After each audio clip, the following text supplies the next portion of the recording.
हे friends, ऐसा क्या हुआ कि हमको जनवरी की भरी ठंड में नहाना पड़ा, वो भी बिल्कुल ठंडे पानी से छत पे खड़े होके।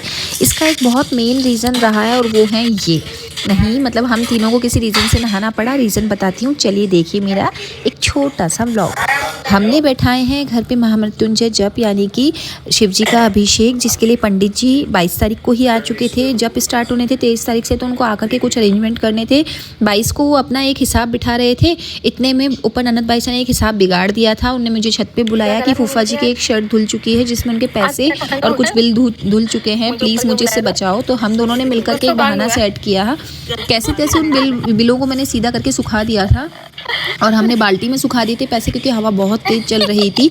इसके बाद में मैंने देखा तो जो टेंट वाले आ चुके थे और चांदनी लगा चुके थे। नीचे गई तो हलवाई भी आ चुके थे और बढ़िया बैठ करके बना रहे थे। पंडितों के लिए नाश्ते की तैयारी चल रही थी और हम भी जो पंडित खा रहे हैं वही हम खा रहे हैं, यानी हमारा मॉर्निंग में फलाहार और रात्रि को भोजन हो रहा है। मुझे कोई खाना नहीं बनाना पड़ रहा है। गुड़िया रो रही थी क्योंकि उसने नीचे पंडितों को देख लिया था, उसको अननोन लोग पसंद नहीं है। फिर मैं नीचे गई, मैंने देखा पंडित कर रहे थे अपनी अपनी चौकी को तैयार और बहुत सुंदर तरीके से कलरफुल चावल बना करके उन्हें चौकियों को सजाया। ये देखिए मेरे जो देवर हैं वो बाहर से कुछ सामान खरीद के लाए, फूलमाला वगैरह। और एक पंडित जी माता रानी को सजा रहे थे चौकी यानी पाटे पे, और बहुत सुंदर तरीके से उन्होंने माता जी को सजाया था यानी बनाई थी। फिर चौकियों से फ्री होने के बाद में पंडितों ने सजाई दीवार, जहाँ पर और जितने भी भगवान थे उन्हें विराजित करना था। नेक्स्ट डे यानी 23 को मॉर्निंग में हमारा हुआ शुद्धिकरण, जिसमें हमको डिफरेंट जल से नहाया गया और बिल्कुल ठंडा पानी था और बहुत तेज़ हवा चल रही थी। आप सभी जानते हैं जो जयपुर में रह रहे हैं, 23 को बहुत ज़्यादा ठंड थी।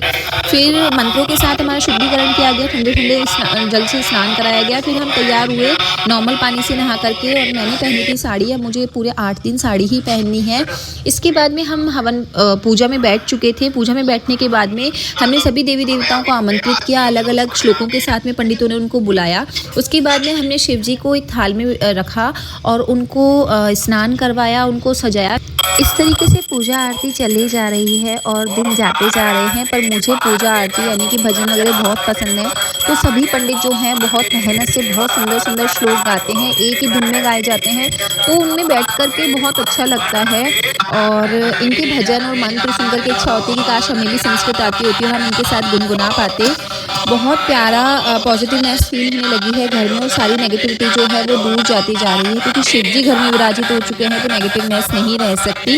इसके बाद में मैं आप लोगों को नेक्स्ट व्लॉग में बताऊंगी कि मेरे बाकी के दिन कैसे गए। ये था मेरा पहला दिन पूजा का। मिलते हैं नेक्स्ट व्लॉग में, तब तक के लिए जय श्री श्याम, राधे राधे, बाय बाय।